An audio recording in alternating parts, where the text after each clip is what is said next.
Toxic படத்தோட full story இதுதான். Toxic படத்தோட ஃபுல் ஸ்டோரி கதை என்னன்னு இப்போ பல பேருக்கு கேள்வி வந்திருக்கு. ஆனா இந்த படத்தோட ட்ரெய்லர் முழுசா பார்த்தா ராயாவோட வாழ்க்கையில என்ன நடக்குது அப்படிங்கிறது ஒரு அளவுக்கு புரியுது. இந்த கதையோட ஹீரோ யாஸ், அவரோட பெயர் ராயா. அவரு சாதாரணமான ஒரு ஆள் கிடையாது. பெரிய கிரிமினல் வேர்ல்டுல தனக்குன்னு ஒரு இடத்த பிடிச்சு வச்சிருக்காரு.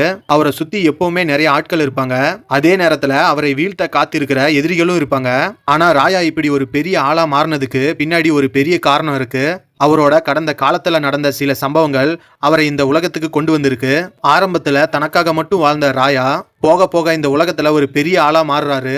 அந்த நேரத்துல நயன்தாரா நடிக்கிற கங்கா ராயாவோட வாழ்க்கைக்குள்ள வராங்க. கங்காவுக்கு ராயாவை பற்றி நிறைய விஷயம் தெரியும். ராயா எப்படி இந்த நிலைமைக்கு வந்தாரு, அவரோட கடந்த காலத்துல என்ன நடந்துச்சு அப்படின்னு எல்லாமே கங்காவுக்கு தெரியும்.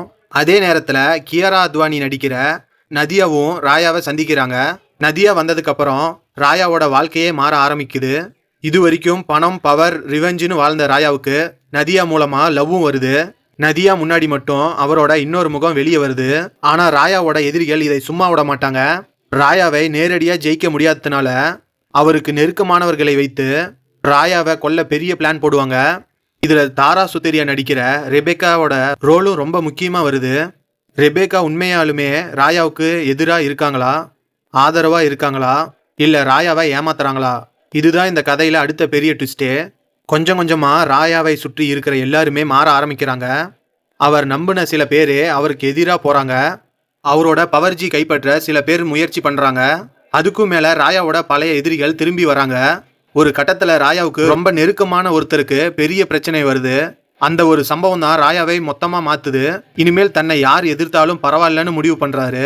தன்னை ஏமாத்தனவங்க யாரு, தன்னை அழிக்க நினைக்கிறவங்க யாரு, இதுக்கெல்லாம் பின்னாடி இருக்கிறது யாரு அப்படின்னு ராயா ஒவ்வொருத்தரையும் தேடி போறாரு. அதுக்கப்புறம் தான் டாக்ஸிக்ல உண்மையான ஆட்டம் ஆரம்பிக்குது. ஒரு பக்கம் ராயா, இன்னொரு பக்கம் அவரை அழிக்க நினைக்கிற பெரிய கூட்டம். இரண்டு பக்கமும் நேருக்கு நேர் மோத ஆரம்பிக்கிறாரு. ராயா ஒருத்தரா இருந்தாலும் யாருக்கும் பயப்படாம எல்லாரையும் எதிர்த்து நிக்கிறாரு. ஆனா இந்த சண்டை அவ்வளவு சுலபமா முடியல. ராயாவுக்கு ரொம்ப முக்கியமான ஒருத்தரை இழக்க வேண்டிய சூழ்நிலை வருது. அந்த நேரத்துல ராயாவோட கோபம் இன்னும் அதிகமாகுது. இது வரைக்கும் பவருக்காக போராடின ராயா அதுக்கப்புறம் தன்னோட வாழ்க்கைக்காகவும் தனக்கு முக்கியமானவங்களுக்காகவும் போராட ஆரம்பிக்கிறாரு. கடைசியில ராயாவுக்கு அவரோட எதிரிகளும் ஒரு பெரிய மோதல் வருது. அந்த மோதல்ல யார் ஜெயிக்கிறாங்க? ராயா தன்னோட இடத்தை மீண்டும் பிடிக்கிறாரா, இல்ல அவரோட கடந்த காலமே அவரை வீழ்த்திடுதா? அதோட நதியாவோட ராயாவுக்கும் என்ன ஆகுது? கங்காவுக்கும் ராயாவுக்கும் உண்மையான தொடர்பு என்ன? ரெபேக்கா உண்மையிலே யாரு? இந்த எல்லா கேள்விக்கும் பதில் படத்தோட முடிவுல தான் தெரிய வருது. மொத்தத்துல பார்த்தா டாக்ஸிக் ஒரு சாதாரண கேங்ஸ்டார் கதை கிடையாது. ராயா எப்படி இந்த கிரிமினல் வேர்ல்டுக்குள்ள வந்தாரு, எப்படி ஒரு பெரிய ஆளா மாறினாரு, அவரை சுற்றி இருக்கிறவங்க எப்படி அவருக்கு எதிரியா மாறினாங்க, அதையெல்லாம் தாண்டி ராயா எப்படி தன்னோட வாழ்க்கைக்காக போராடுறாரு.